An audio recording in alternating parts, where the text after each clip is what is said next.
امروز ما سرجم آمدیم زیرا می‌دانیم که آب نه تنها برای حیات است بلکه آب حیات است. آب سلامتی است، آب شأن و شرف است، آب این حقوق انسان است. برای هستی ما از این دیگر چیزی مهم بوده نمی‌تواند و از این دیگر سال مهمتری برای عمل نیست. سال جاری 2015 جامعه بین الخلقی به مرحله تهیه روزنامه پس از سال 2015 خواهد گذشت که آن برای نسل آینده راهنمای سیاسی خواهد بود.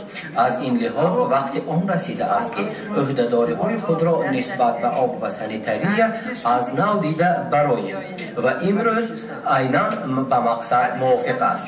جمهوری تاجیکستان با مقصد بلند برداشتن سویه معلوماتناکی و جانناک نمودن عمل جهت اعلان 10 ساله بین المللی آب برای حیات تشبث نشان داد. در دوام 10 سال آخر یکایک شما عیناً چنین چاره‌ها را اندیشیدید.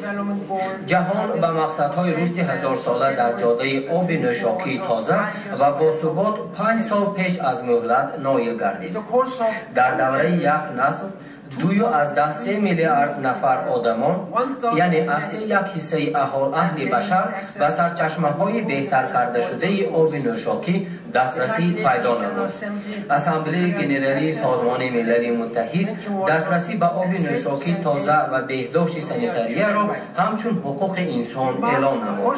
ما اولین مراتب سال بین المللی همکاری در ساحه آب را جشن گرفتیم و هر سال 22 مارس جشن گرفتن روز بین المللی آب و 19 نوامبر جشنگیری روز بین المللی حاجتخانه های تازه مثال های دیگری آن است که مقصد 10 ساله جلب نمودن دقت به مسائل وابسته به آب در تمام جهان می باشد. در طول 10 ساله در مسائل سانیتری هم پیشروی ها به دست آمد. زیاده از 1.9 میلیارد آدمان به شرایط های بهتری سانیتری دسترسی پیدا نمودند. این همه خبرهای خوش است.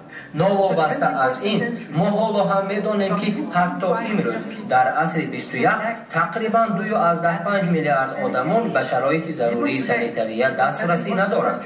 حتی امروز در عصر 21 تقریبا 1 میلیارد نفر حاجتخانه های روکشاده را استفاده میبرند.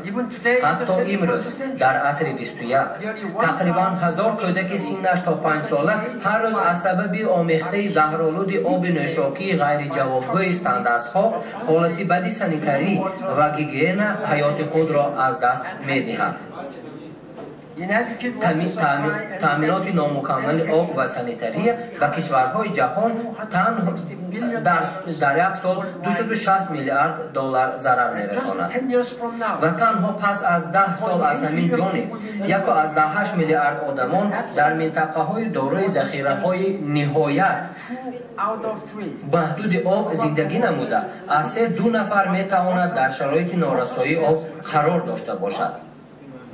بسیار عالمان سطح جهانی بر آن عقیده اند که بحران آب یکی از خطرهای بزرگترین گلوبالی است که ما میتوانیم با آن روبرو شویم و این قریب که بشبهه است.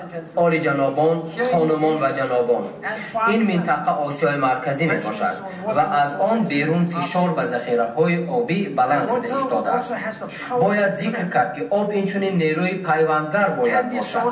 آن میتواند سرچشمه همکاری شود و از این همکاری باز میوه‌های از این هم خوبتر به دست آوردن ممکن است.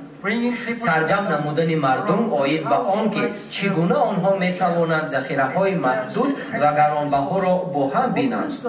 در سرجم سازی آنها را جهت حل مسائل نسبتاً وسیع‌تر صلح و امنیت باز